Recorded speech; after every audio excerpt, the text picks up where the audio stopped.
All right, hello, everybody. Welcome to week number 5 here of the AEL Rocket League. My name is Max Formal von Neumann, although it's actually Thor. I included Formal because I thought Formal sounded cooler than Thor, and I am not very bright. Joining me is the Farfetched, as the third time is a charm, and 3 is going to be that magic number because we have 3 matches for you today. UNSW RPBC taking on UOW Purple. UON New Boomers will be playing Swinburne Red, or rather they already played, but we've got those replays. And then Dessa, that is Deakin, is going to be playing Southern Cross Blue. And Fetch, I think the build-up, we've been feeling it right now. I'm keen to get into these games.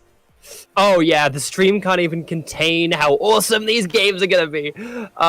Yeah, I'm just excited to get into them, honestly. I think they're going to be pretty good. I think they're going to be great as well. But before we can go too far into them, real quickly, I'm going to thank some of the sponsors who help put these events together. You can sort of see them down below, but just to list them out to give you a better idea of who they are and what they do, starting with AOC. They're a global leader in monitor display technology. For more than 50 years, AOC has delivered on these exceptional viewing experiences to millions of loyal customers worldwide. Today, this company offers a wide selection of stylish monitors from home, office, or gaming. Whatever need, they got you back. Similarly, RIG, what it takes to win? Well, some RIG headsets can start. They deliver that superior audio quality for the competitive gaming experience for streamers as well. Pretty much, even if you want to jam out, I'm sure they'd be quite good in that sense. I mean, just all levels of audio, RIG is there to enhance your gaming experiences. Then you've got Indomie. I mean, personal favorite, I feel a lot of the players in this one. Feed your game, try out all of their flavors. They have over 14 different ones of them. I'm sure you can find them at your local supermarkets. They're made from carefully selected ingredients, the best quality flour, the freshest spices, and all from natural resources of Indonesia, giving it these unique and delicious tastes. So please go out there, give that a try, especially as we get ever closer to some of those Semester 1 finals. However, our major sponsor of the event, big thank you to Chatime as well. Fresh iced tea, try out their new ranges today. They have over 120 different Chatime breweries throughout the country. They have a commitment to quality ingredients mixed in with a flair for innovative flavor combos and brew nothing but the very best. Now, I think you can hear the game happening behind us. I think our players were a little overeager, so we're just going to jump straight into the action, Fets. We are already live and on the pitch. We absolutely are. And of course, you know, nonetheless, let us know on social media how you have your Indomie and your Chatime. We love to hear about it from our fans. Love to discuss that one on Twitter and really all the social media. We've got a fair few of them, not worth listing off. But in this game, we of course have UNSW in the blue, UOW in the orange. Both teams starting to jockey for position a little bit at this point. So we got the orange side, of course, UOW holding the aggression right at the moment. They feel them, they've just kind of control in this game, you know? Yeah, they came out on top, and they are going to be the team we're sort of expecting to win in this one. UOW having more consistent results thus far than the Rocket Power Battle Cats, despite having the cooler name. Haven't really been able to find a lot of victories for themselves, only sitting at 1-5 at this stage of the event. Clearly, they won't be making it to the playoffs. I think it would be a hard stretch to see UOW there as well. However, you want to finish as high as the standings as you can, and for UOW, this should be a win for them. Just like that shot should have been the first goal, but playing it a little bit too patiently means Dan the Man is able to find that save.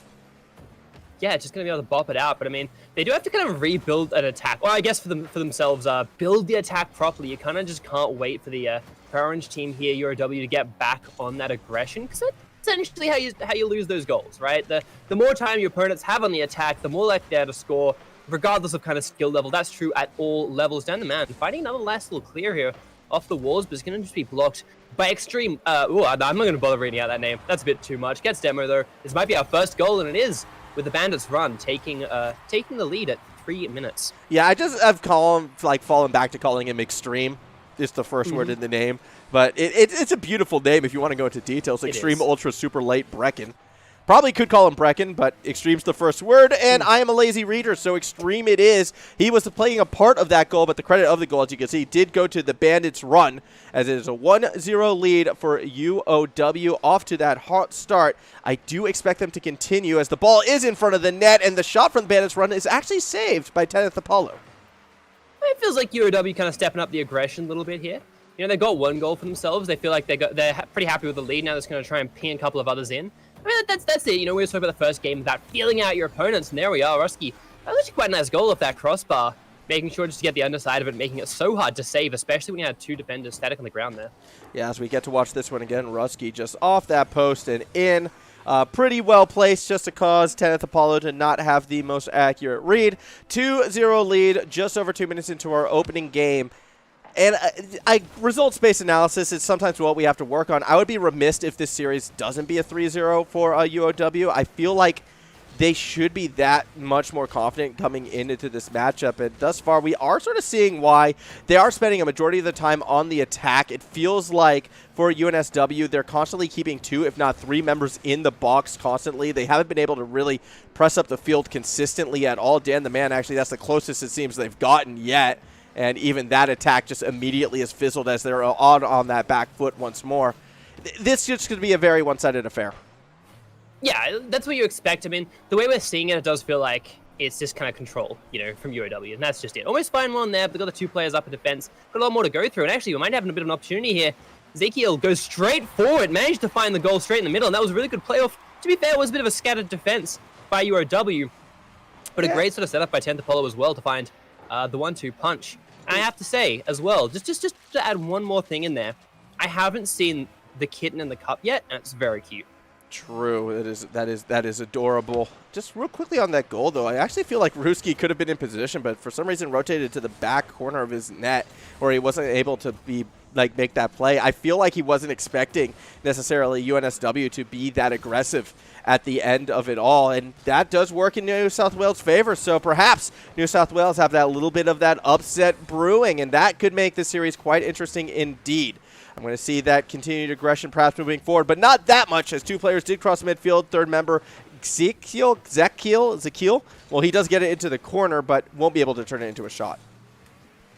That's it. It's kind of like playing off the post at this point. I always love a backwards play. Doesn't quite work out there as Extreme does get the ball and try and carry it all the way. 10th Apollo does sort of clear that one out a little bit wider, but they're still in the attack right now, UOW. They do want that goal back. Even though they've got a 1-goal lead right at the moment, I think that that last UNSW play just kind of upset them a little bit. It very well could have at this stage, as Extreme's still trying to play the middle of the field. Yet, I am noticing UOW, they are starting to play further and further up. Sorry, UNSW are starting to play further and further up on the pitch, and they're starting to find more challenges, actually, in the middle of the field. This could be good, actually. Zekiel won a nice 50. They weren't able to keep the pressure sustained, however. Little steps, though, moving forward. I'm seeing signs of brilliance from the squad, but they're not able to chain it together for anything sustained as of yet. Yeah, that's it. Maybe they warm up as the series goes on, but I think we've seen enough kind of weirdness. And even that goal was like a little bit weird, as right now the Bandits Fun tries to get another one as well. Only 2 goals scored for this team. Nice to get another one. Be the dominant scorer as Ruski goes for another one as well. Pulls a few players out of position as well in defense, but now it's going to be Extreme up. This rotational attack is doing quite well at the moment here for UOW as they just get dispossessed. They do. Ball actually rolling towards that UOW goal. Will be stopped by Extreme, who is going to try to solo play it back to the other side. Doesn't have the read of Zekiel's touch, who might be able to get set up the 0-second or not if Rusky has anything to say about it. Ball hits the ground before the corner, and UOW take game 1. Yeah, it's pretty even back and forth, actually, as we got into the latter half of that game. Of course, UNSW. It was a very weird goal, I will say. Like, you know, coming off, I think it was like 10th Apollo trying to like center it and end up coming off like Rusky or someone off the bonnet, and it was like just a weird setup. But it was credit to Ezekiel for managing to kind of put that one away. But after that, it did feel like they had a pretty even back and forth. It didn't feel like the first half where it was just UOW pulling the ball forward, outplaying a defender, passing either a goal or a shot. So, you know, I'm not too unhappy about that first game if I'm a UOW fan, but it does seem like they have a bit of work to do. The one stat that has me a little bit more concerned, though, was the classic 2 shots to 8. That's a bit of concern. And while they were starting to play better midfield, they weren't like able to necessarily follow it through all the way to the goal. So that's something I'm going to want to see change. But it's going to have to come from a deficit already. The kickoff goes off the post and into the second attacker. 1-0 lead for UOW. Yeah, I mean, it's the crossbar play again, right? That pardon me.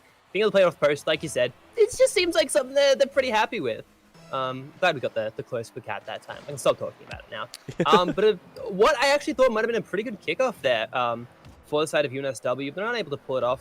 I mean, Apollo's kind of facing the wrong direction here. That almost cost them, as Ezekiel's managed to pull it out of goal, go straight back to Rusky, and there might be another opportunity there. I'm really a little bit scared whenever this ball goes high. There's the crossbar. Does that mean it's a goal? Nope. Double commit on the defense, but they clear it out.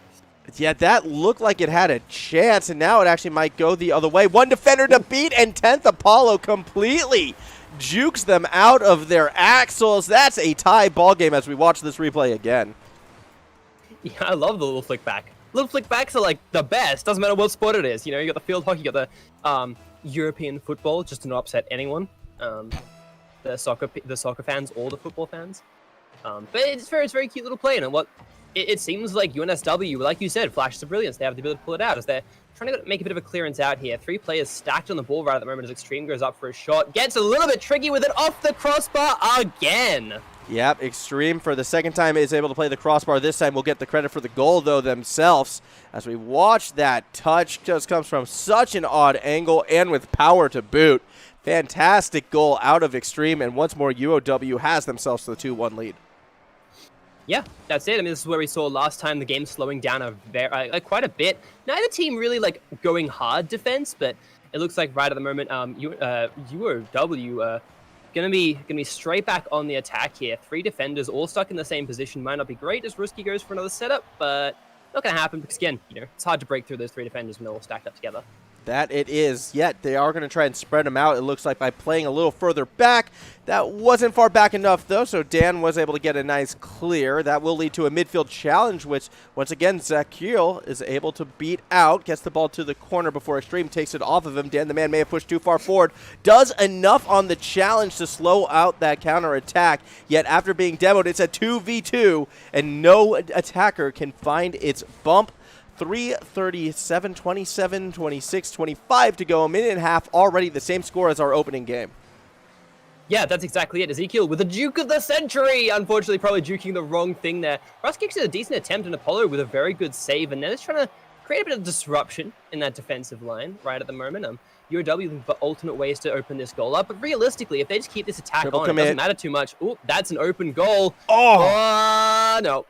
Dan, the man, got back at the nick of time. That was very dangerous out of UNSW. The triple commit on defense is never something you want to see, especially not in that situation where they could have been that easily punished. Dan, the man, was able to rotate back in time. However, 9 times out of 10, I feel like that should turn into a goal. Speaking of which, Bandits run open net, 3-1 lead. I was a little bit worried when we went past the side post there. But, yeah, double commit here. I didn't actually catch what happened to the other defender. I think I was still trying to rotate back. They figured the 2v2 would be all right. But I think that's kind of been a bit of the theme of this series. They're trying to be too harsh. There has been a lot of miscommunications. Even through the midfield, there's been bumps on both sides, like those little team bumps and things like that. That's not been ideal, I think it's fair to say. Yeah, there's been some sloppy play coming from both teams right now, and you'd sort of expect that at this stage of event with the teams who are kind of in the middle or lower middle of the bracket. These aren't necessarily the teams that are going to be fighting to win this championship, but they are teams out here having a go and seeing what they can do, sort of embracing that competitive nature of the event right now. I mean, by no means can we say UOW has rolled over despite being mathematically eliminated.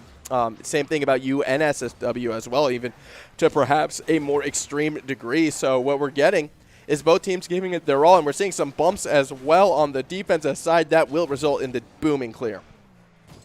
Yeah, now it's a 1v1 at the moment. Tried to get tricky with it there, but 2 defenders had managed to peer their way through. And exactly what you were saying about that, hold that thought actually, is it almost looked like Dan the Man might have had a big play there. It's kind of an awkward clear right here as the ball's not quite close enough to the wall to get that simple jump off. But I think that UOW are going to be able to find it. But like you were saying with the these teams not being the sort of teams we're going to expect to see in our grand finals, but a big part of this league is about building that talent over, seasons and seasons, sometimes over the course of an entire year. And you can see teams like players like this really lift and become a lot more competitive. And even if they don't make this grand final, even if they don't make the next one, the sort of strides they can make into their journey into competitive Rocket League could be very interesting. As Dan the Man tries to go for a bit of a side shot, no one really there. 2 players off in the corner, so it should be a pretty comfortable clear for UOW. Yeah, let's see what Zakil can do. Well, he can throw it right up to Ruski. Just over a minute remaining in this one, and until we see a bit more attack from the University of New South Wales side, I think it's pretty safe to say that UOW could be taking this. A chance to perhaps break away up the middle, though, and make this one interesting again. If there's a blue player who can get to the ball, it's going to be Dan, yet Ruski will win that challenge. 50 seconds to go. Currently looking at 2 shots to 13 in favor of UOW, and that really is telling the story of this game. Yeah, a little bit. I mean, look, it does say that UNSW is more accurate, technically. Actually, I don't know about the maths on that. I'd have to do the percentages, but it means that they've missed less shots. Let's call it that. Look, I'm trying to put a positive spin on it, all right? Yeah, no, that's fair, that's fair. And they have been, I guess, a bit more accurate when they've been able to find those shots. The problem is, you miss every shot you don't take, and I think we might have to count that to the list, and there's a lot of shots not being taken right now. Yeah, that's very true. Unfortunately, we don't have stats for how many shots they haven't taken. Dan the Man might actually run this one up, but even at this point, you know, it's a bit too late to be scoring, so the rocket-powered Battle Cats, okay, it's not too late for them to be, for their opponents to be scoring, but there was never really going to be a comeback there, so they tried to find a bit of a commitment on the attack. And it is, yeah, it's a 2-0 right at the moment. You mentioned that some of these games might be a bit more one-sided than what we expect to see sometimes, and it is a 2-0. You know, you see what UNSW can do, but it's the consistency, right? Like, you nailed it in game 1. It's just the ability to keep doing that. Yeah, absolutely, and well, they've only got to do it one more time because with the 2-0 lead, UOW just kind of on cruise control right now, looking to get into that third and possibly final game with the clean 3-0 sweep. All eyes are going to be on them. I do believe if we see more of the same, they should be able to take it. Sometimes, though, this is where we do see teams start to falter, start to get perhaps a little bit overconfident. We'll see how this one does play out. Opening kickoff does go a little bit in favor of UNSW. Yeah, they have to kind of make something of it, though. They've indexed very defensively here, and this is almost a problem which we see sometimes from low-level teams, you know, where they play a little bit too defensive as there's a demolition from Dan on to Ruski. So they might have bought themselves some space, but it almost went horrifically wrong here. Ruski coming in on the respawn, back on in pretty much the perfect position, honestly. As we see Extreme now going to play a backboard pass. That was Dan the Man making the initial stop and save. As we continue to play through the corner. I can't help this right now. There was something you said before that's starting to weigh on my mind more and more as this series progresses, and it's the idea of not wanting to offend football fans.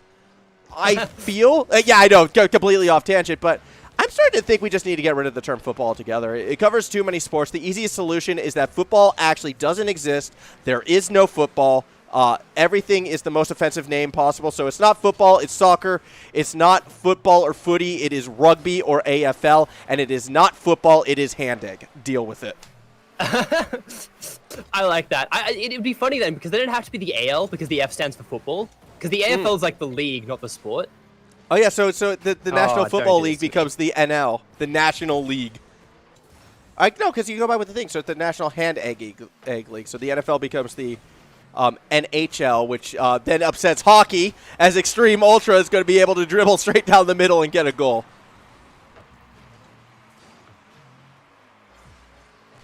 As we can see that one right there. Nice little flick at the tail end of it all. Looks as if we've gotten a little bit of technical difficulties with Fetch at the moment. Hopefully they will be back with us shortly. 3:30 on the clock at the moment. Extreme's going to continue to put shots on the board. I think I offended one too many football fans. That must have been what happened. The good hand egg sensibilities was too much for Fetch to handle. And now we sit with 3:15 to go. A 1-0 lead on the side of UOW Purple as Ruski takes the shot. It will hit the post and not go in. Extreme with the follow-through, though, should win the 50 in front of the net. And we've now got ourselves that 2-0 lead. Oh, my goodness. That is just a great little goal right in front of the net right there. As I'm not sure what exactly went down. Either way, we continue along. I believe Fetch will be rejoining us very shortly. Fetch, are you back? Yeah, I am. There we go. Yeah, there's a little thing for those of you following the AEL. I had this happen a couple of times, I think last year. So I was like in the off season, gonna pay a lot of money to get my internet fixed, gonna like upgrade, gonna do all the work, and here we are again, apparently. So I got some people to ring angry off this, but there we go. There's the 3-0 lead. It's been 2-1 in every other game, and UOW they don't like that. They don't like patterns. They're going to try and take it to the 3-0, which is probably going to end up being our serious score as well, the way this game is going. I also might ask you to just real quickly check and make sure your camera is still working on the OBS Ninja as well, because at the moment, I've got a static image of a desktop. So that's going to be a kickoff going corner to corner. Zakil will play through that corner. Bandits Run pops it up, looks to follow it through underneath. There we go. We're all good. Just like Bandits Run is looking to look good and not able to find the goal. Defenders do bump into each other. No capitalization on it just yet. 3-0 lead. About to be 3-1, except the Bandits Run makes the first save, but they can't stop Dan the Man, and we're back within 2. There we go. We knew there was going to be a goal at least for the side of the rocket-powered Battle Cats. And I was wondering about this. Do you reckon their name is supposed to be a reference to Revenge of the Battle Cars? Yeah, I think so. That's cute. I actually really like that because it's a good name. Yeah. But yeah, I like it. But they get 1 goal per game. That's kind of been their thing. In this one, unfortunately, misses as good as a mile in terms of the actual end game score for these teams. So probably will still end up being... They have to do a lot of work for it not to be the 3-0, right, in this series, if I'm being perfectly honest. Yeah, they still have a lot of work to do and not a lot of time with only 2 minutes remaining. And again, just shots being the kryptonite against this team. Lack of offensive pressure as, again, they're being held to 2 shots only as the Bandits Run continues to run up the score. A 4-1 lead. That should be the dagger that ends this one. I imagine UOW wins comfortably from here. Yeah, unless UNSW were like, haha, actually joking. We've been playing with our, controllers and keyboards and whatever else upside down. Yeah, look, I'd be very surprised if this wasn't just the maybe 1 more goal from UNSW is like they kind of feel like they're going to mount the comeback. That's a bit tragic, actually. That's actually a bit depressing. But what I will say about this game, sorry, if I can make one more point, it's that I don't like it when teams kind of go start losing and they just start indexing more and more and more into defense. And now you see pretty much permanently 3 cars camped out in the UNSW defensive lane. They weren't getting many shots before. Parking 3 cars in your goal is not going to help you get more shots. No, it's not. In fact, it's almost like rolling over and sort of conceding defeat at this stage and trying to mitigate the damage. But more often than not, this usually leads to worse situations. As we're seeing another play off that backboard. Dan the Man trying to dribble it forward to 10th Apollo, which can't get too far with it. Ball being held up high from underneath. Ruski has a look. Will play through the corner themselves. Ball falls in front of the net. No one's there for the shot. It matters not, though. Under a minute to go. And I don't see a world where UNSW brings it back. They may have the best name, but they don't have the best score line on this evening. That will be going to UOW Purple. Are you ready for the greatest comeback in esports history? No. All right, I was gonna keep that bit going if they'd have scored there, but I don't think so. I mean, I'd like to see another kind of neat goal, something really big and exciting. But ooh, that was rough. But it's weird because they have, when they've pulled out those big plays, they've been huge. Elsewise, they're taking each other out. They're missing, I think they missed 3 or 4 kind of relatively slow-moving balls there in a row, and then they'll randomly hit these perfect shots. So it's a bit of an odd one here for UNSW, but they clearly can do it. They can, but not today is going to be the end result. I think Dan the Man had some good key touches. He'd be a player to watch out for in the future as they do get a second goal. 10th Apollo will be able to sort of break up that defense and put one in. Nice shots do come down as well. I think Ruski was the one who was caught off balance right there. Has to sort of give the congratulations over. Not going to make the biggest difference in the world, though. 5 seconds, I imagine, after this kickoff, ball will hit the ground. Moving forward, though, I'm excited to see where we go because I think the real battle, the battle for best-looking car, is going to be an interesting one. Extreme, my vote for the one leading the charge. Yeah, I do agree with that. I love that little pattern there. I mean, the cat with in the cup was is good, right? That's the other contest, kind of contender. But I think extreme. It's just kind of the bids work together better, And that's what we want to look for in these stylish cars. Yeah, that's what we want to look for when it comes to Rocket League. Style and substance, and that was something that UOW Purple had in spades. They do march through a relatively clean 3-0 victory. And as for us, well, we're going to be throwing to a quick break, not too long. When we come back, a little bit of a review, a replay review, as our second match involves a game that was already played between 2 teams that still could be just as competitive. You can see right here, it'll be the UON New Boomers taking on Swinburne Red when we come back.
All right, hello everybody. Welcome back to some more AEL Rocket League. It's time for our replayed match. It's going to be a fun one. This game has already been played between Swinburne Red and the UON New Boomers.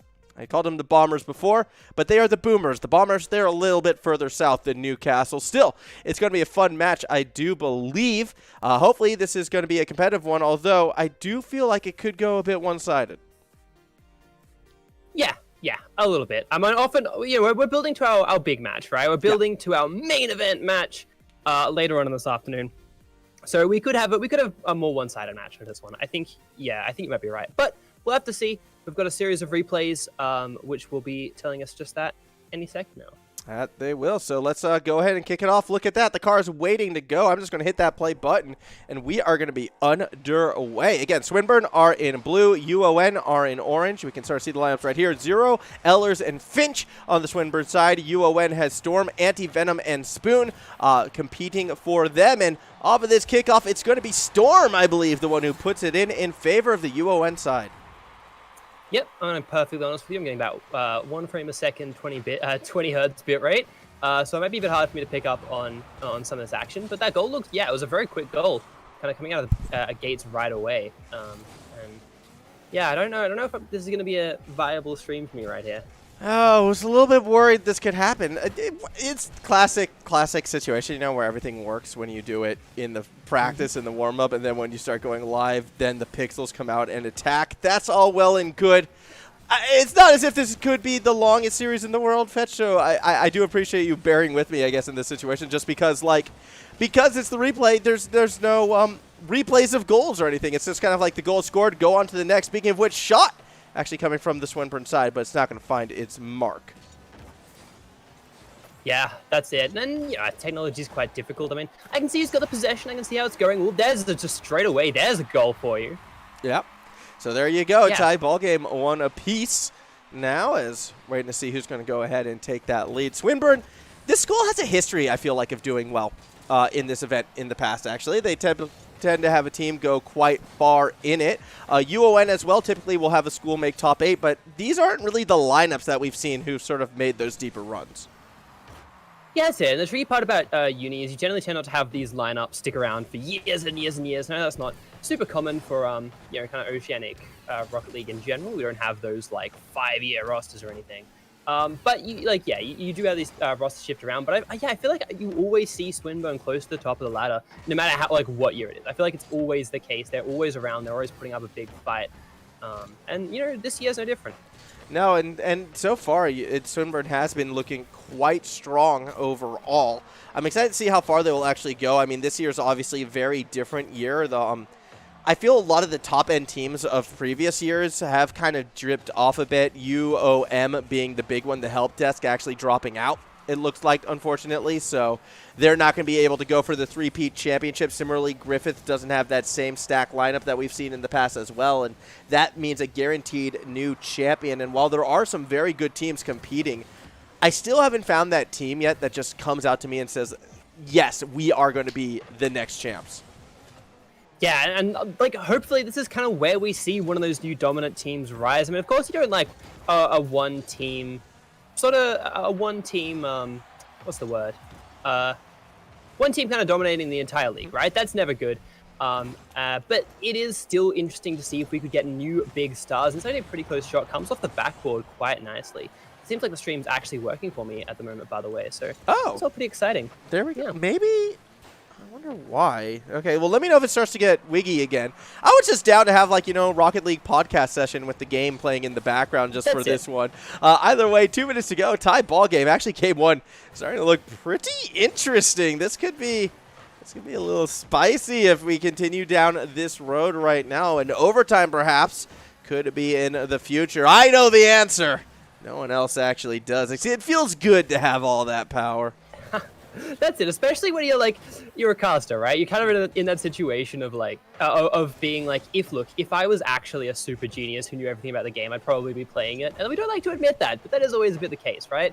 And that was almost very close by zero. Almost put that one in. But yeah, it's good to feel like you know everything. And of course, it still should be a pretty good game. I tied at this point so far as it makes for a lot of excitement regardless, you know? That it will do, as Zero is going to take a shot off of that backboard. Finch has a chance to follow it through. He crosses up one, but not the second defender. Starting to look a little bit stronger from both these teams. These attacks getting closer and closer to hitting their mark. Obviously, it's a good field to come through game number 1 and have that lead. As we do see the ball bounce past that middle of the field. Finch actually isn't able to follow it through. Look, I'm actually going to be a little honest, though, Fetch. I don't know who wins the first game. I know who wins the series, but I don't know who wins the first game. Ooh, that's very exciting then. So, you that 40 seconds of suspense. We're right there with you as well. You, of course, being the audience. Sorry, Formal. That's okay. This time. Yeah, it's best you don't ride with me. My ride is a little out of control, and, I don't have a driver's license, so probably best you sit at home. Yeah, all right. That's good to know now. Yeah. I mean, look, you know who does have a license and a fair bit of skill? Both these teams. I don't know why I felt the need to segue that one back in there, but we have 8 seconds left on the clock. No one finding the back net just yet. Still an even game. 3 defenders. It really is. Our buddies in orange trying to hold very steadily on the defense. Ball's in the ground. There we go. There's no T. Game 1. Yeah, OT in game number 1. Swinburne Red and UON each trying to find a way, and it could be Finch off the kickoff. That is going to be Spoon for UON, able to clear it to the corner.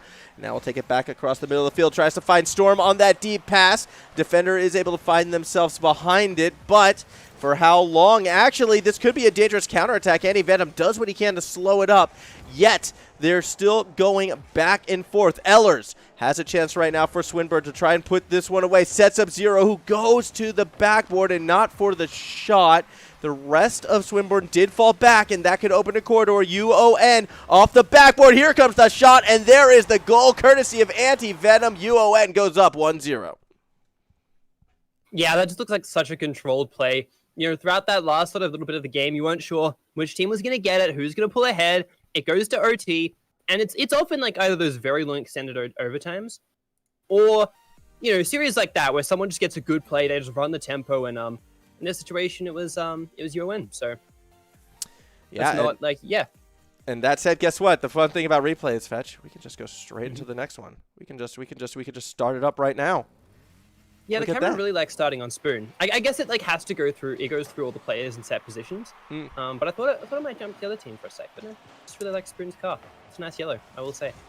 You know, and he's got the designs that look like they're like Pokeballs sitting on it. Nothing as good as I feel like the game one from UOW Purple. I think UOW Purple, just like as a team, are probably the nicest. I don't mind the colors on that Octane, who I believe it's not Zero, it's not Ellers, it is Finch. Actually has a nice looking car right there. Very sort of 90s. It is a little bit. It is a little bit. Very bright, and I appreciate that. Or is like the like I feel like if you're on blue side, you have to go with something bright and exciting. And it looks like it's actually the orange team who's getting exciting to begin with. Haha, classic caster humor there. But they do open up with the first goal. Yeah, and that's UON striking first, building off of that overtime victory in game number 1. We'll be curious to see if they're able to keep it moving, as well as UON's going to put another shot on target, a little bit too high for the Dominus, but the follow-through from our old friend Spoon is there, and that's a very early 2-0 lead. Yeah, that's really solid. I mean, remember that in regulation time, we only got 2 goals. Last game, sorry, that is. Yeah. So, you know, already matched that. Expect that there will be a higher scoring game as we go on to the series. That's like the classic kind of Rocket League format. It's what you always expect. Very good, soft little touch there. As the ball's cleared over the face of goal. Okay, I'm trying to think about it more and more about what Finch's car is.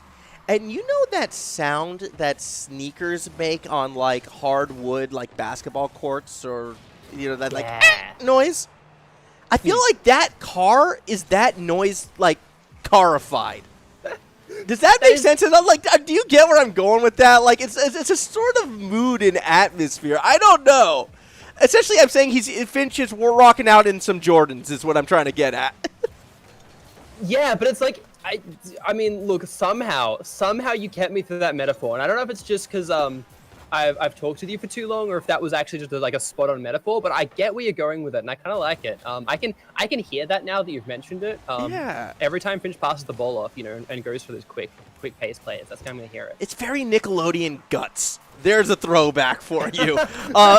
As we do pass that 3-minute mark, getting ever closer to the halfway point of this game, and another chance perhaps for Swinburne to maybe get one back. We haven't seen too much of their offense in this game just yet. Eventually, though, Husey will be able to throw it forward, and the shot will get close to the net. We haven't spoken enough about Husey, I feel like, actually. Husey, probably, honestly, the best player on the pitch right now. He is someone who does grind it out in a lot of amateur tournaments. You'll see him playing in various events. He's been around the scene for a good long while. Not too surprising to see him on a team that's finding a lot of early successes. Yeah, that's it. And some of these names do really elevate these teams and the players on them as well. So that's like really exciting. But you do have to talk about them, exactly like you said. You know, you have to kind of give them the respect for being able to push these teams further and motivate the players to practice. Because sometimes you have these players who will, like, they'll play and they'll take it serious. They won't put on that extra bit of practice. And this might be an opening. Actually, here we are. The squeaky car itself, I believe. I'm not 100% sure. Don't quote me on that one. But they're going in for another goal here. Another shot on goal. It has to happen soon because it is a 2-0 deficit. I know what it is. It's the Nerf colors. It's like the old Nerf guns from the 90s Nickelodeon commercials, and they would always be like, it's all coming together. It's just a nostalgic trip happening right now. Shot will not come through. Too many defenders in the way. There are, you can buy Fortnite brand Nerf guns now. I didn't realize that. Oh. That's like, yeah, it's such a weird feeling. Like, that weird product, which all my friends had, and there's a goal, actually. That's a 3-0, though. That's going to be pretty close to just absolutely sealing this game off. Less than 1 minute and 30 seconds. left to try and make this comeback, and this is looking like a very dominant performance in game 2. I have to admit, I never really had Nerf guns at all, so it's a hard one for me. I do know I've seen some like Halo Nerf guns at like EB Games cool, and the likes, and like they do like the full accurate, like the Halo 1 battle rifle, or no, sorry, it was the Halo 2 battle rifle, and I think the Halo 1 assault rifle, which looked pretty cool. Don't get me wrong. Just very unusual to see, I suppose. Husey going for a double, gets shut down by 0. Yeah, that's absolutely it. I mean, like, yeah, look, the less goals we see here, as that one's almost kind of a bit of a bite into a comeback. But yeah, that might be pretty well closed off. It's still a rule 1 if it's your teammate. Just not asking for any reason. No. Just okay. No, I don't think so. Rule 1 has to be with an opponent. That makes sense. Okay. Yeah, because it's like that makes sense because it's like a challenge, It's a matter of honor. But yeah, no, I never had Nerf guns either, but it is weird to see that. It makes sense. They're both bright colored. They're both very Fortnite-esque. Yeah. Rocket League's on the Epic Store now, so maybe that's what the colors inspired by. Epic really like their sort of big bright colors. Their logo is all black, but 15 seconds left to go in this game. Looks like it's going to be pretty well sealed out. 2-0 lead right here. From the squad from Newcastle, I believe. Yeah, that is going to be UON marching their way to a victory. Ball will bounce across the pitch and eventually nearly hit the ground. Actually, doesn't quite get there yet. There we go. It does, and it is another victory to the UON New Boomers. So if we're going to see Swinburne Red bring it back, well, it's going to have to be a reverse sweep. Yeah, and that's going to be intense. It's a bit of an ask for them, especially coming out after an 0-3 loss. Like they had a few close sort of situations there, but it just looked like the defense was a bit too sturdy. Yeah, I think that's a good way to put it. Yeah, that's exactly it. And I mean, I feel like right at the moment, if you're a Newcastle fan, you're pretty happy. I feel like this is the best recent performance we've seen from Newcastle sort of teams consistently across most leagues. So it's a good year if you are a UON fan to sort of back not only your traditional sports, but also your Rocket League. Yeah, that sounds good to see as we do load up to our third game. We didn't start on Spoon for the third game in a row. We actually got to see the other place. We got to see Husey and the most boring car in existence up first, but he does have possession of the ball. Will be stopped by Finch from underneath. Spoon will win out in the challenge. Ellers goes up, but does not come down, and that sets up Anti-Venom. Open net, yet somehow they don't turn it into a point. Yeah, too many options. Decision paralysis there as Zero goes in for another one, tries to go off the backboard. Doesn't quite work out. As seeing the play color through. There we see the yellow pokeball. We get to see it eventually, But yeah. I do think that the fact they're open on a different car, that's an omen. It's got to be. Yeah, I have to agree. I think there have been some pretty strong omens right now as it's going to be caught by the Octane, looking to put it off that backboard, but Anti-Venom will have the read. Playing it through. Husey tries to chase it up. Swing makes contact towards the backboard. Not able to follow through just yet. First minute, no goal scored, and I think this is the first of the 3 games where this has happened. Yeah, I don't remember exactly how long it took to get on the board on the first game. Of course, it was quite close, but I do think it was sort of more front-loaded in terms of how all of those goals went. But, that doesn't mean the floodgates aren't going to open as the second half kind of unfolds. And like, you may be slowing it down is like really what you want right now if you are down 2 games, because you don't want it to get run over like what happened last game. I mean, pretty close there as we see the attack coming in fast and strong, but not quite coming in. And actually see who deflected that ball out of goal, but we might have almost seen the breakaway goal here. There's a demo, just not quite going through Azure. Unfortunately, couldn't find that angle and couldn't quite find the Shepherd. Yeah, they're still trying, though, to push at this net. That shot will go in. And for the first time this series, it is Swinburne who has the lead. Yeah, that's it. That's got to be a good start. We talked about the good omens here. We're not even halfway through the game, to be fair, at the moment, so they have to keep this going. Zero put in a lot of work in that last play. Is now going to ping it down, manage to get past one defender, but I think we're going to see a clearance out here. Surely we're going to see a clearance. Yeah, we are, off the top. I do hate that we don't have, like, a little character, the little player profile on the bottom left. I do like seeing that. I'm really bad at remembering whose cars is which. Big 2 players going up for that one. Almost the double touch. You're right. Your mate here is doing fantastic work in this game, just not quite finding the back of the net in that one. Yeah, Husey starting to struggle a bit. Actually hasn't had the dominant performance I was sort of expecting from him. Was expecting a little bit more, although this could be a good start to it. Gets it over to Anti-Venom, gets the demo on the far side, and that's a tie ball game. There it is. We're back to 1-1. Remember the last time this happened? Last time we were in this situation, it went to OT. But to be fair, Open, they had 2 games. So we'll have to see how that one goes. Still kind of got to put your money a little bit on UON right at the moment. Swinburne really kind of opening, finding the lead a little bit in that last game. But they are still fighting. They're still pushing back. 2 minutes, 30 seconds left. Still got the full latter half of this game. They're on the attack right now, but they can't get dispossessed like that. There goes the play aggressively, but it's not quite there. Bit of a minky style, as we call it in hockey. A lot of players just crowding the ball, trying to just kind of push it across or push it away from the goal. It's not as controlled, but I guess at this point it is game 3, and you really want to make every sort of moment, every attack count. I like that minky style. I haven't say I've heard that one before, but I think it fits with a lot of OC Rocket League. Like, I'm not sure that was minky style, just disappointing. More so than anything else. Ball hits the post twice. Somehow it doesn't go in. Yet even on the counterattack, Swinburne can't find success as well. That's it. It's still goals kind of locked down for now. A big defensive play up high, and it looks like actually the best of that contest was looking like it was going to go the way of Swinburne, but not for very long. That one's straight off the crossbar, and that's 3 plays off the crossbar and no goals. Very much the opposite of what we saw in our first series, but actually here's a high play. Doesn't quite get past the defense though. Anti-Venom just finding connection onto that one.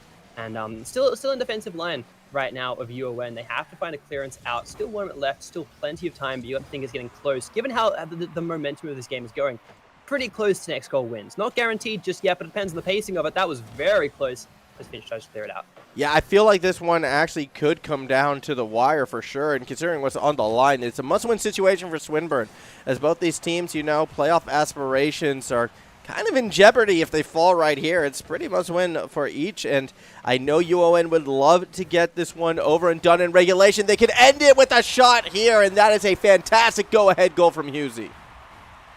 There we are, right? They've kind of put the gauntlet down, so to say, and be like, now looking at Swinburne, wondering if they're going to be able to pull off this last 43-second goal. They're kind of rotating back on the defense right now, which has to happen, but they have to find an opening eventually. Finch tries to go for a clearance, and right now is actually very good for this attack, just locking the ball up in this half. Yeah, it is looking very, very solid indeed. 27 seconds remaining on the clock. As desperation almost coming from the Swinburne side. They need to find an equalizer. They are on the attack. Finch does not win that challenge, and this shot gets put away. That's going to be the dagger. That's going to be the series. A 3-1 lead in favor of UON. Yeah, that's solid. That's it. And it feels awful given how kind of close some parts of this game were. Never mind. Another kickoff goal like that, and it could happen. I'm thinking it unlikely. I'm thinking it very thoroughly unlikely. But given how close it was to kind of having Swinburne hold back onto this series, it's a bit rough for them. That one goal kind of coming through, but eventually it had to be scored by someone. We weren't going to overtime in that one. Opportunity here though. Oh. 0 seconds, but not quite connecting. Ball hits the ground. Series is done.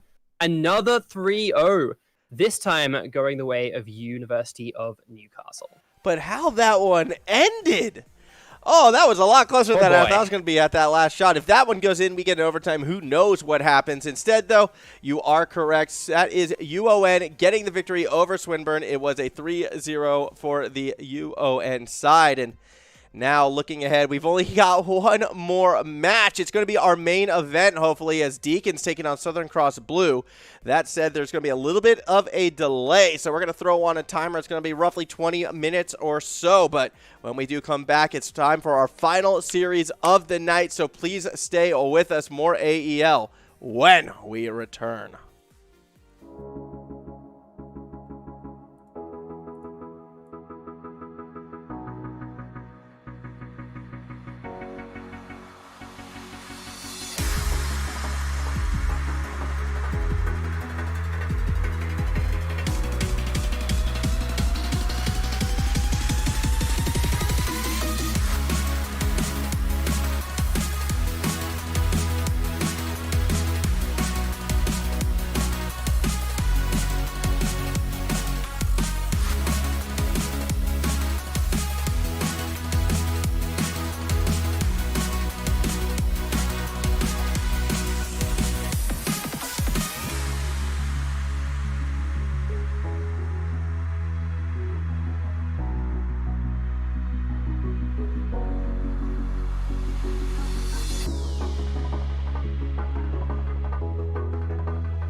Hello, hello. I am back, and so too are you, and it's time for what was being billed as our main event, although some spanners in the works has definitely added a few twists and turns as we come into this one. Deakin going to be playing against Southern Cross Blue. My name is Formal. Joining me still, it is the Far-Fetched. As we come into this one, I was expecting a close match. However, it does seem like things might not be as they seem, I feel.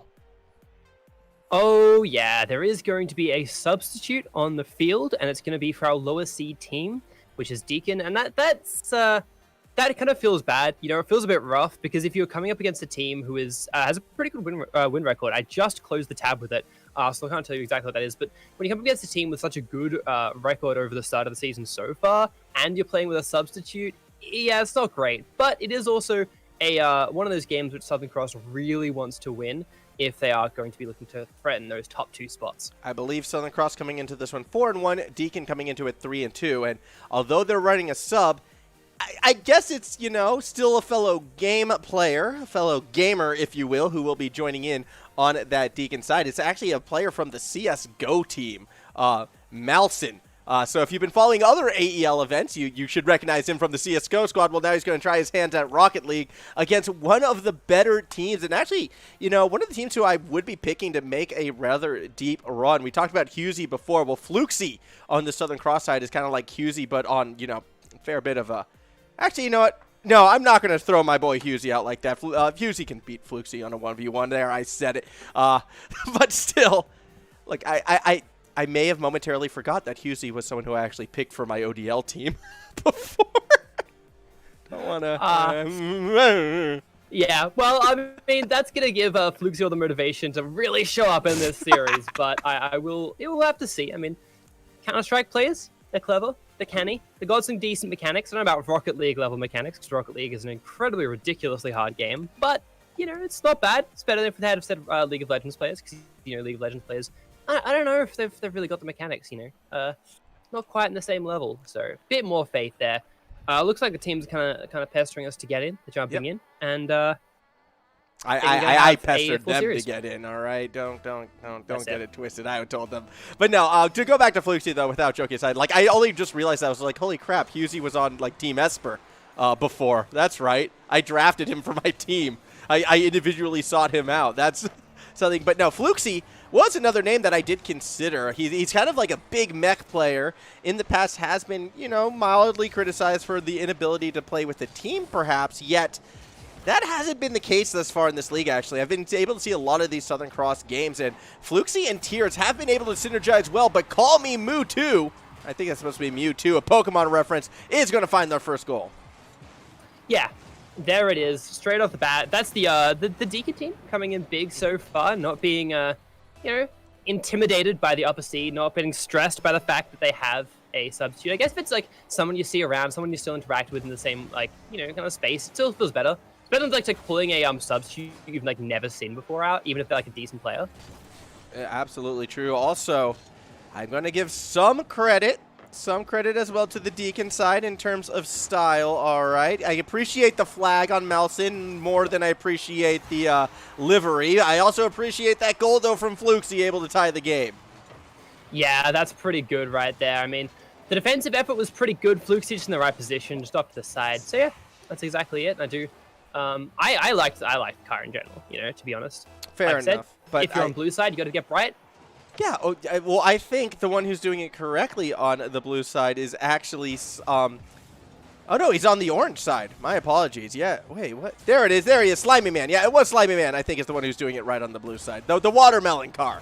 Just commit to the gimmick, just like Tears commits to that shot. An 89-degree angle finds its mark, and we've got a 2-1 lead for Southern Cross. You're right. I absolutely cannot believe I didn't see that wonderful watermelon car. But yeah, no, a really good goal, pulling out the lead. This is feeling a lot better right now for Southern Cross, but they have to hold on to it. They are the favorites, like I say. They are pushing those top 2 spots, looking pretty good in that in the standings right at the moment. 2 other teams are kind of realistically in contention there. So if they really want to have a shot at making it out of the group stage, they have to be winning against teams like this, even though realistically, Deakin only 1 spot behind them. as this is going to be a very important game for both of them. Look, I got to make one more point on the cars right now, just because my camera's been on Call Me Mewtwo for a while. As the goal is scored, courtesy of Call Me Mewtwo, it all makes sense. It's great that he can score goals looking like he hit the randomize button and then just switched to Fennec. That's true. That is a little bit true. I was trying to figure out what the flag is as well. I'm like, oh, that's so familiar. But it's an equalizer so far. This is kind of what we want. These first games, of course, they're usually a little bit less telling than the rest of the series. Sometimes if you do get that first game, you just pull away with this series. You do get a little bit about the teams, but teams very rarely want to throw everything they have at that first game. You know, I hate the phrase, but it's a marathon, not a sprint. It is a full 5-game series. They don't want to just sort of play their hearts out and then just kind of get clapped in the next few. Yeah, no, I agree, and I think what we've seen so far in this opening game, at least the first 2 minutes, there's a very strong chance that we will be getting our marathon. I don't think this one is going to end in 3, which has me surprised considering we had a sub come into play. Yeah, absolutely. And again, like I said, it's not even a sub on the stronger team, or results-based stronger team here. Tira is doing a decent job of pulling this one through. Actually managed to beat out 2 defenders in there. It is the Watermelon coming in, keeping this play alive. Call Me Mewtwo actually getting a very nice little touch there, but didn't really kind of get them too much more. Just kind of baited out and mixed up the defenders just a little bit as Fluxy is going to pull it across. Doing quite a good job. Has to get the 1v1. Doesn't get it yet, but sets up for the team. No one there. And that might just be cleared out. Nope. Never mind. Yeah, it's actually going to be a continuous shot from Fluxy from the middle of the field. Will be caught by Slimy Man. Nelson forced to watch that one get thrown back towards the middle. Slimy Man will collect. One attacker misses as Call Me Mewtwo keeps the ball held up high. Goes for that follow through. Tears going to have to race back now and play that backboard. Yeah, this game a lot closer than I was initially expecting. I do feel like Southern Cross has had a few more opportunities on the attack, but they've been a little bit sloppier on the defense, and I feel like they've kind of let Deakin back in those situations. In fact, we can see it again. It's another missed challenge, but somehow the ball doesn't go in. How did Morokai find that save? Yeah, absolutely. That was so close, and then the 2 defenders knock each other out of the road, leaving it open, and Mewtwo just wasn't quite ready for it. That was so close, but the quick-paced turnaround was absolutely fantastic from Deakin, and that's kind of the threat they're providing, so it will make for an interesting series as we go through. I expect the pace to lift. We've already seen it a little bit the last 20-30 seconds. I expect the pace to lift just a little bit as we come into these next few games. Now the teams understand how the series is going to play out. Slimy trying to push the ball up beyond the halfway mark, get the pass off to Mao Chin, and it's going to be an interesting one. It should be a decent setup here. 1 minute 13 seconds left on the clock. 2-2. Might have another one, game 1 overtime. Yeah, it's been a hot minute since we've seen one of these. It was our replayed game, but it came down to the wire then as well. Shot! Not going to come through from Malson. Too many defenders in the way despite the demo. It will lead to a Southern Cross attack once more. Tears trying to get it into that corner, can only go so far with the ball being thrown back towards the middle of the field. Fluxy looking to chase and follow it up, touching it towards that corner. As the ball gets thrown back over to Morokai, shot off Slimy Man and does not go in. The angle just enough to push it into the corner. All right, yeah. You were talking about the kind of stability on defense being a bit of an advantage here for the Deakin side, or something they're a little bit better at. Fluxy's going to pull back on the defense as Tiriz doesn't quite get the contest, takes 3 of them, eventually gets a demo, and Tiriz actually getting a good position there, has Fluxy in the back pocket as well, but has to get past 3. That was a lovely angle, a lovely cross, and Fluxy just picks it up. That was essentially a 1v3 with Fluxy just tapping it in off the side. And Tears had no boost this entire time. He was just allowed to dribble it all the way up. I thought he was going to go for a driven backboard pass to Fluxy. Instead, it kind of came at that super tight angle, but credit to Fluxy actually being able to get to that ball first, able to jump over a defender. Everything about that goal I feel like should not have happened, but it was like sheer force of will from Southern Cross that put it through. Absolutely. Like, you're exactly right on that one. It should not have happened with the ball up the defensive side of Deakin. I don't know if we're going to be able to see a comeback in the rest of this. We're not going to see that overtime post. Fluxy tries to go for another one, gets denied, but it's still going to be so much effort to get the ball up the other side of the field. And technically, they got away with murder for a little bit there, but Maruki just puts the ball down, and Southern Cross do take game 1. But I don't think in the dominant fashion we expected. No, that game was a lot closer than I was for sure expecting coming into this one. Whether or not that was the warm-up, though, or a sign of things to come, I think we are going to figure it out. I'm going to go back, though, to the reoccurring problem. Similar to our first series of the day, though, it was 2 shots to 10. and sometimes the score doesn't really tell a lot about the possession. Yes, on defense, Southern Cross did look a little off balance, but they were so rarely on defense, it didn't matter that much. And I feel if Southern Cross can continue to sort of dominate the tempo of the game, they should be out in front. As what is going on here? A little bit of confusion with teams and what side they're jumping on, although now it looks like we are all set. Yeah, that's it. Didn't disrupt the play too much on that one. A few players finding themselves upside down nonetheless. Slimy Man goes up trying to beat Fluxy, does manage to pull that one away. And I think you're absolutely right there. I think you are absolutely spot on with some of your comments. Tiers has an opportunity, 2 players playing defensively. That player is going to go a little bit slower. And I mean, maybe as the pace picks up a little bit, we do see that defensive play tested. That's what I'm interested in. But Mew actually has to get the ball up there first of all. Yeah, as we see Morokai swing and miss in the corner, Fluxy will be able to follow it up. Call me Mewtwo, shutting it back down. Going to try to find a pass across the center. No, he takes it himself in tears. Nearly own goals it, but does put it in position for Malson to find the point at the end, and it's a 1-0 lead for Deakin. There we go. I believe that's Hutchins is our substitute player here, right? Yes. I'm almost certain of that. Yeah, so absolutely. So there we are. 1 goal already being put up by our Counter-Strike main, Shorian, of course. I feel like the Tiers, though, should get an assist for that one. Not only did he block Fluxy's clear to the corner, but put it in a perfect spot. Speaking of perfect spots, Slimy Man finds his. And there we go. A bit of a reward for the absolute style of that watermelon car. Getting all those pieces together must have been a bit of a tricky one. So, you know. And it has the bunny with a carrot. That's also very cute. So it's just like across the board consistent like performance. In-game and in style. Carrots are strange. I'm just going to leave it on that. Fluxy trying to throw it down to Tiers right now. Triple commit by the defense into that corner. Slimy Man will now start to push it away. The cross-up will be caught by Call Me Mew. Tiers from underneath trying to find Morokai does so. Now here comes Fluxy. Absolutely drills it. The 1-2-3 puts Southern Cross back on the board. That's it. And I mean, you mentioned the fact that they were able to keep finding shot after shot in that last game. And with execution like this, if they can keep doing that, it's not just going to be shots, it's going to be converted pretty well into goals. They are still down at the moment, but with the ability to pull out performances like that, and with the way they kind of controlled the ball a little bit in the first part, even if it wasn't as well, like as, I guess, even if that wasn't as much of an advantage they had in the first game in terms of that control, it still looked pretty good. It does look strong at the moment. I mean, still a lot of time left in this game, and Southern Cross, being within 1, you get a little bit more of this idea that they're probably going to find another goal as opposed to that 2-0 scoreline we saw previously. Morokai, though, not going to take the shot. Instead, going to play for the corner. And now looks for the back pass, but with Call Me Mewtwo getting the demo on Fluxy, it's actually Morokai being that last defender. A chance for Slimy Man will be capitalized on. This is looking better and better for Deakin with each passing play. It is, actually, as they quick turn around, and it doesn't look like a team who is underpowered. They're able to play this off each other pretty well. They are able to kind of some of it, like you kind of talked about with the last goal, some of it is Southern Cross mistakes, but it's not like they're kind of fluking the ball across the goals. They are making the plays and things like that. A bit of a rough touch, but at least there's a defender there to pick it up. Yeah, that could have been dangerous had Southern Cross actually opted to cheat forward. Now, Tiers will have a chance with it. Ball's going to waterfall in the front of the net. Morokai goes up off the backboard. Here comes Tiers, stopped by a defender. Only 2 minutes into this game, but it's also a 2-goal lead. Southern Cross, they're still spending more time on the attack, but it's been these counterattacks coming from Deakin that have been finding them their success. That is it. And if they're able to keep getting those... Oh, that was almost another one off the crossbar. Call Me Mew didn't want to kind of leave that midfield position. Was a bit worried about the potential of a counterattack coming through against them. But I don't think you're right. These quick counterattacks... it feels like a little bit that Southern Cross aren't able to get back in position, or even like overcommitting on the attack, kind of combination of the two.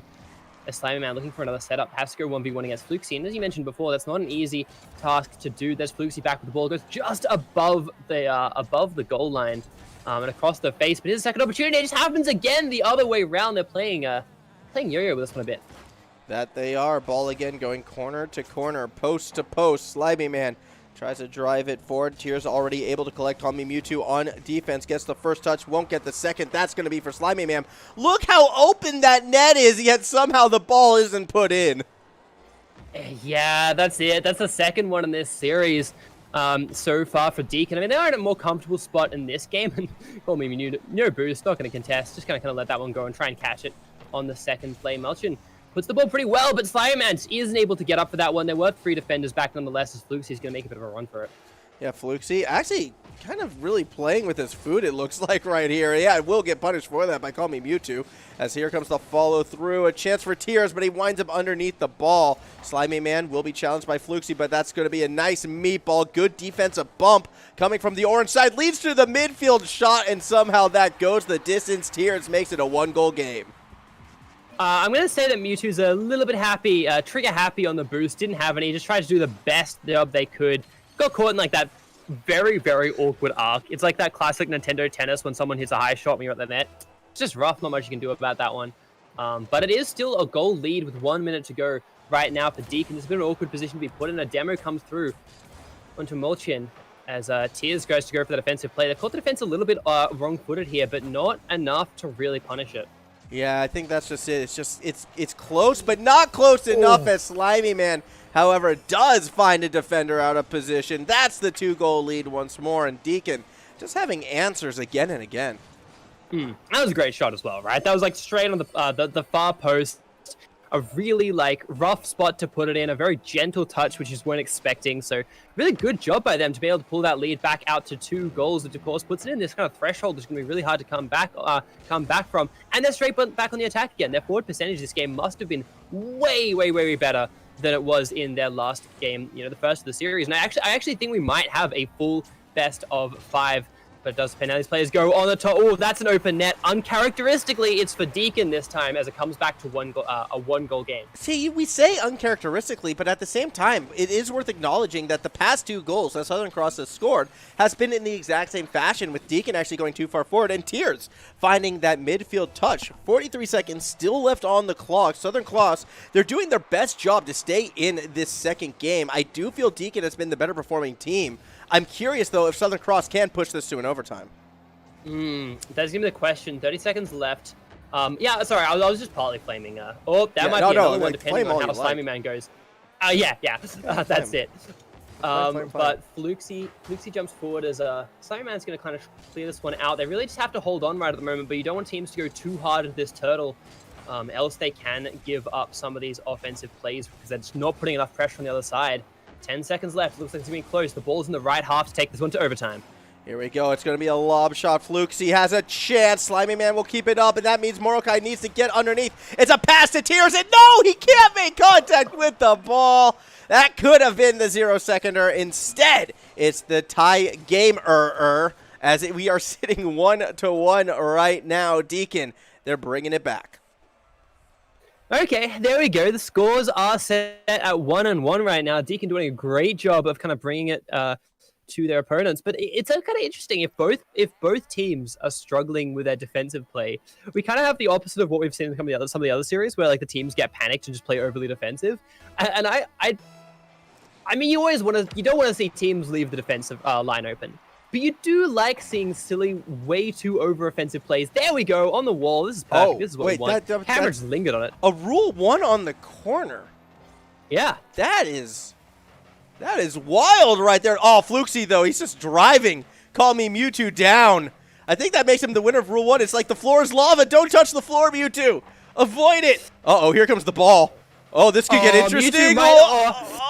Okay, good. No, they're still good. They're still good. They're locking on. They're holding tight as, the ball's coming back. Oh, good save by Slimy Man, making sure that the Rule 1 isn't disrupted. Yeah, that's it. I mean, Fluxy almost pushed Call Me Mewtwo into the ball there. That would have been, like, not the biggest brain play, but just, like, the most unfortunate thing I've seen in Rocket League for a little while. But if these teams are struggling to have defenders back, what happens when it's a 2v1? As Moroki just kind of walks that one in. When you got one player stuck off to the side, another one demoed, it's not easy. Actually, wait, the demo went to Slimy Man.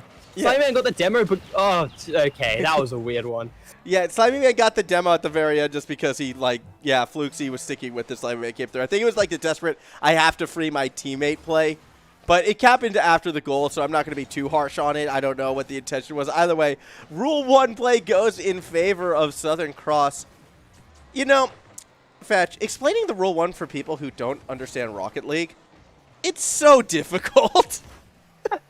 Yeah, it's sort of like once you've seen it, once you've been in the Rocket League community, it makes so much sense. You know, it's you just get it. It's like, oh yeah, that makes sense. I know Rocket League players, but it is Yeah, it is a bit of a weird one. Every game has those kind of things. Yeah, Though. but You know, like, every game has those little quirks and things. I honestly didn't know about it at first. I think there's probably a few of those I broke when I first got into the game. So that's all well and good, but I'm just talking about when you see it like in the competitive environment.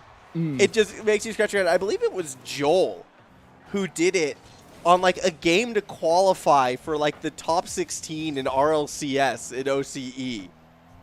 And it was like a game 5 overtime, and Joel just committed to this Rule 1 for like 48 seconds. And it was just like, this is a game that can make your career, and here you're doing this? All right, power to you. But at the same time, if he didn't do that, you know, it would have been a blemish. You have to. It's the Rule 1. yeah, that's it. You have to you either have to do some very quick maths as to where the camera is, or you have to, you have to just commit to it. You have to be like, look, guys. I'm a real Rocket League player. I'm a real gamer. I don't give in to these the pressure of game 5 situations. But back into the game we are on now though. It's gonna be Motion trying to pick this one up against Fluxy, and actually does a decent job of it, but it does go over to Tyrese. We're gonna see another contest almost exactly. But Call Me Mew kind of plays a little bit reserved there, and Motion gets demolished for their troubles. As Call Me Mew might have a decent opening here, but kind of has to make something special happen. Nope, it's gonna get bounced off the wall. That said, Slimy Man almost got the angle to make it a tie ball game. A chance instead will go Southern Cross's way. Good pass and shot from Fluxy to set up the own goal out of Slimy Man. Yeah, there it is. I always feel bad calling those ones own goals because they are, realistically, it's like a forced error. Yeah, no, that's not a traditional own goal. Yeah, that's it. I mean, there's a chance maybe the defender had it, but I think that's too low. But that was a good quick play, and I mean, generally speaking on the scores, it's 2-0 to Southern Cross. It's much more the sort of score lines we expected from a team like this. Maruki's trying to make it another one, but went a little bit slow on that play. Had to take that little nosedive, but it is up to Tyrese, who's almost going to find another one with the help of Fluxy, but the counterattack is quite quick here, and this is where Deakin were getting a lot of their goals. They come off the wall. Malshin wasn't quite able to find another one, and Slimy Man keeps the play alive actually quite nicely. I like this little string of play here as the attacker is back on, but this time it's going to be enough time for Maruki to get the defense. Oh, no, never mind! Malchin just in a position to play off Slimy Man perfectly. I thought when Maruki got that clear it was going to be fine, but the pace just wasn't quite there, and the smother by Malchin, kind of a weird angle smother, but does find the back of the net. Now it's only a 1-goal game with 1 minute and 40 seconds left. Are we sure this is a CSGO player? Like, has that been confirmed? I mean, I know everyone's saying it. I know if you watch the CSGO, you'll see them playing, but are we sure this wasn't the undercover CSGO player who's actually secretly a Rocket League player? Because time and time again, I feel like Milson has been the one who has been stepping up and finishing a lot of these plays, and that is very hard to do if you aren't, like, too clued into a team. As a sub, you're not usually expected to make those kind of plays, but Milson's been doing it time and time again. This has been some phenomenal stuff. Oh, that's absolutely it. You know, if we take the mask off and find it's it's old man. I don't know. I've got nothing. I thought I'd have something to cover up that to fill out that bit by the time I finished. But Fluxy actually, never mind. On the play, Tears just gets disrupted a little bit. But yeah, I would not be surprised if this was actually just their third player. They felt embarrassed. They realized they didn't need a sub, and so I just put it under a different username. I would not be surprised. I would be surprised from the the character of these Deakin players, but the performance has looked good enough. And it's not even like they're just beating down on a lower ranked team. I'm sorry to harp in on it, but they are the lowest seed in this game. Yep, that they are. But at times, though, it has kind of felt like it. I still feel Southern Cross has been the more consistent team of the two. Call Me Mewtwo has been the big catalyst into why we've been seeing Deakin stay competitive, and it's been a couple unforced errors out of Tears that I think has held Southern Cross back. But then Fluxy will do a double touch like this to remind us all who the favorites really are. That's it. I think we saw a couple of double commit attempts from the side of Deakin. They weren't able to pull it off. Fluxy just makes that mech difference and just puts it away very, very cleanly. And I think this is what is going to decide this this series. It's going to be the difference maker. Not just Fluxy's mechanics, but like you said, that consistency and the ability to make these plays, of course. Fluxy's going for another big one. Is kind of feeling the gameplay a little bit more here. Maruki sets up quite nicely, but not quite nicely enough. And even a goal here would not change the result of this game. And it does happen. I was a little worried for a second, but Multi does get another one. And is actually the only player who scored this game and I think holds the, over the course of all 3 games, holds by far the largest number of goals for Deakin. Yeah, as we get ready for the last goal, potentially a chance to put one in. They need to see sort of that miracle play from Deakin, and, well, that ain't it, Chief. So, that will do it. Southern Cross takes the series 2-1. They're one game away from clinching it all as we see Deakin once again on the back foot. They were able to recover in game 2. Can they do it again?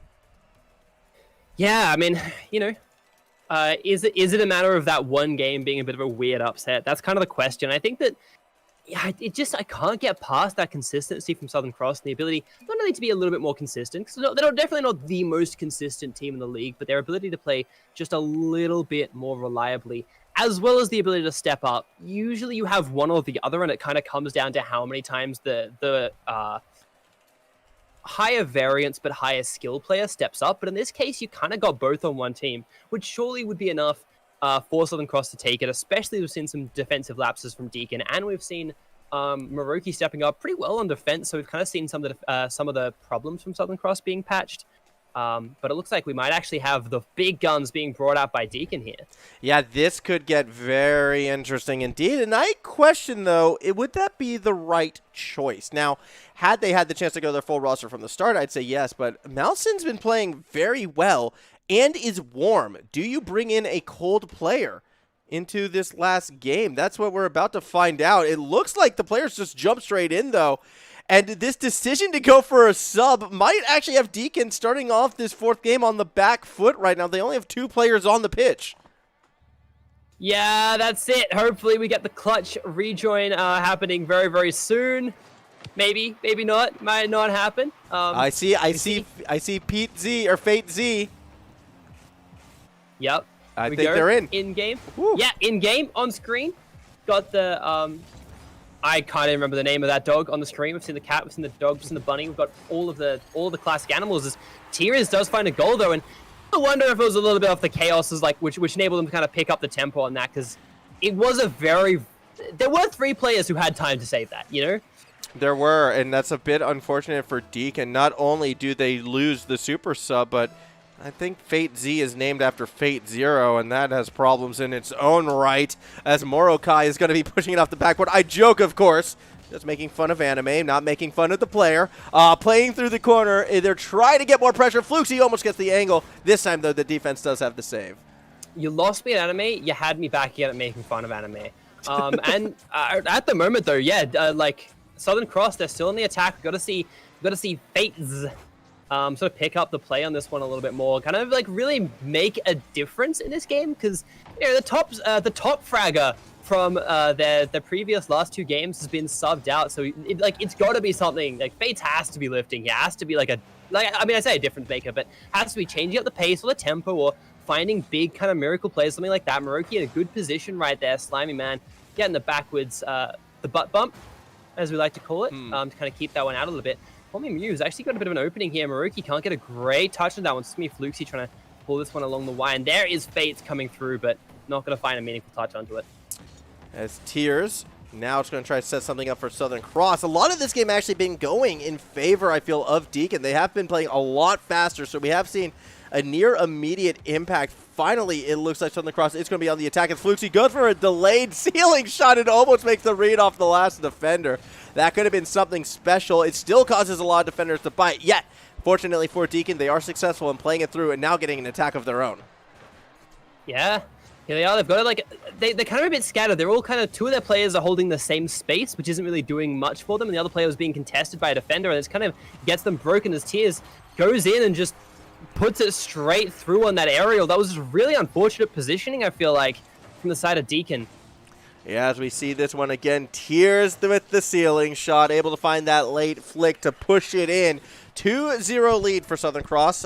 They are really now pulling out all the stops, and even though, yes, I would say Deakin actually has raised their level of play in terms of tempo, so too has Southern Cross, as they're now starting to get more and more dynamic, it feels like, each time they get the ball.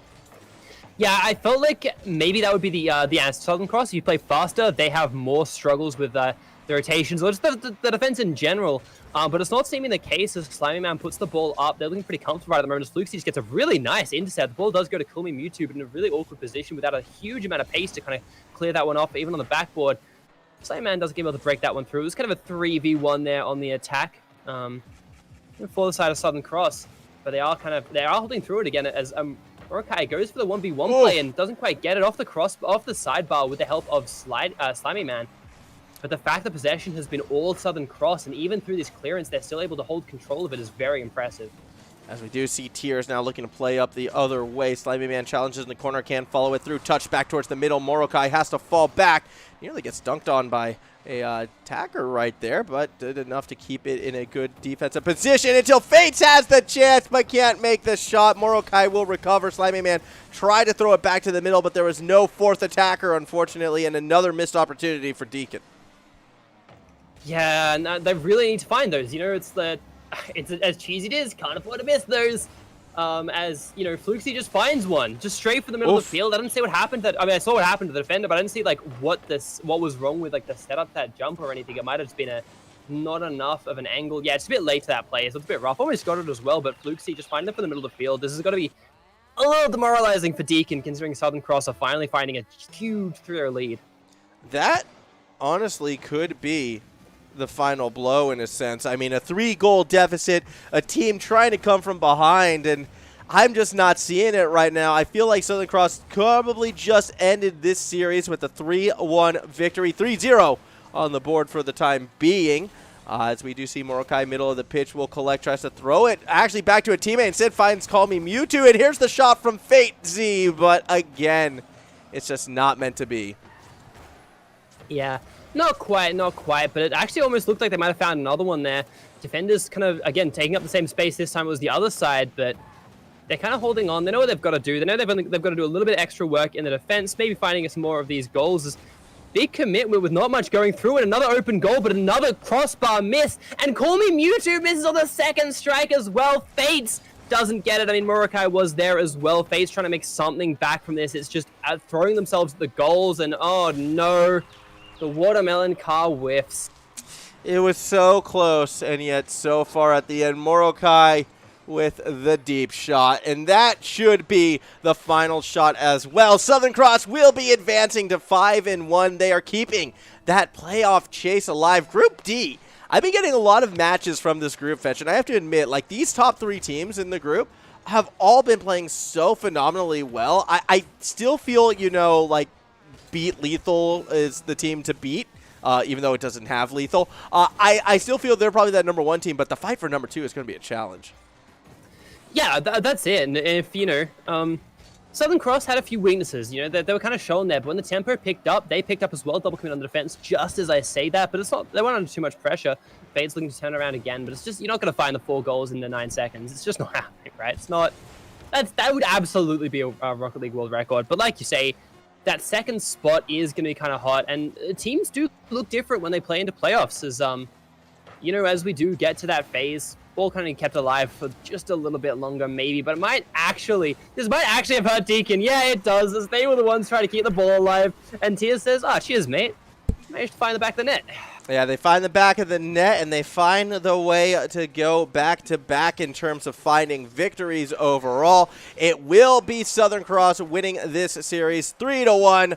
They are going to be very comfortable with that. Tears actually the MVP in that last game, funnily enough. Got himself a nifty little hat trick to make up for some of the mistakes he made earlier. And on that note, Fetch, I believe that's it. That was our final game.